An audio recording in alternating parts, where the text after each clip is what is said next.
जब स्वयं श्री कृष्ण मिलने आए अपने भक्त से। आगे बढ़ने से पहले आप सभी भक्तों से विनती ही कि इन कथाओं को संपूर्ण सुना करें। हम पूरी कोशिश करते हैं कि आप तक संपूर्ण कथा पहुंचे, और वो भी सही प्रमाणों के साथ। और अगर आपको ये अच्छी लगे तो अपने कमेंट से हमें प्रोत्साहित करें। अगर आप चैनल पर नए हैं तो इसे सब्सक्राइब करना ना भूलें। चलिए आगे बढ़ते हैं। हरिहर एक सीधा साधा किसान था। वो दिन भर खेतों में मेहनत से काम करता और शाम को प्रभु का गुणगान करता। उसके मन की एक ही साध थी। वो उडुपी के भगवान श्री कृष्ण के दर्शन करना चाहता था। उडुपी दक्षिण कन्नड़ जिले का प्रमुख तीर्थ था। प्रतिवर्ष जब तीर्थयात्री वहां जाने को तैयार होते तो हरिहर का मन भी मचल जाता, किंतु धन की कमी के कारण उसका जाना न हो पाता। इसी तरह कुछ वर्ष बीत गए। हरिहर ने कुछ पैसे जमा कर लिए। घर से निकलते समय उसकी पत्नी ने बहुत सा खाने पीने का सामान बांध दिया। उन दिनों यातायात के साधनों का अभाव था। तीर्थयात्री पैदल ही जाया करते। रास्ते में हरिहर की भेंट एक बूढ़े व्यक्ति से हुई। बूढ़े के कपड़े फटे पुराने थे और पांव में जूते तक न थे। अन्य तीर्थयात्री उससे कतराकर निकल गए, किंतु हरिहर से न रहा गया। उसने बूढ़े से पूछा, बाबा, क्या आप भी उडुपी जा रहे हैं? बूढ़े की आंखों में आंसू आ गए।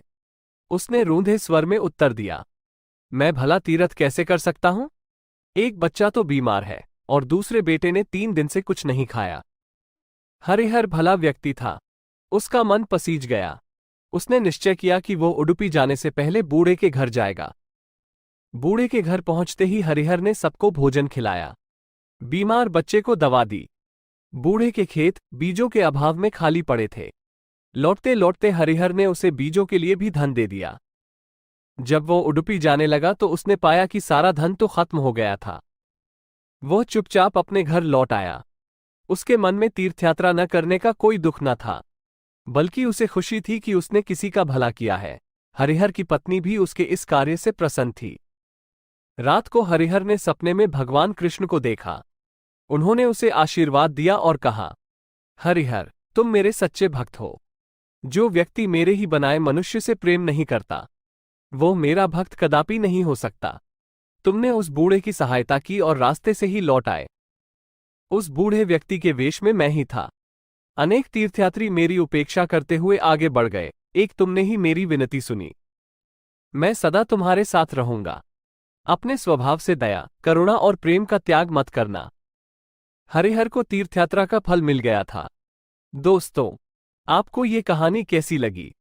आप अपने कमेंट्स के द्वारा हमें अवश्य बताएं। ये स्टोरी पसंद आने पर लाइक और शेयर करें। ऐसी ही और कहानियों के लिए हमें सब्सक्राइब कर लें। धन्यवाद।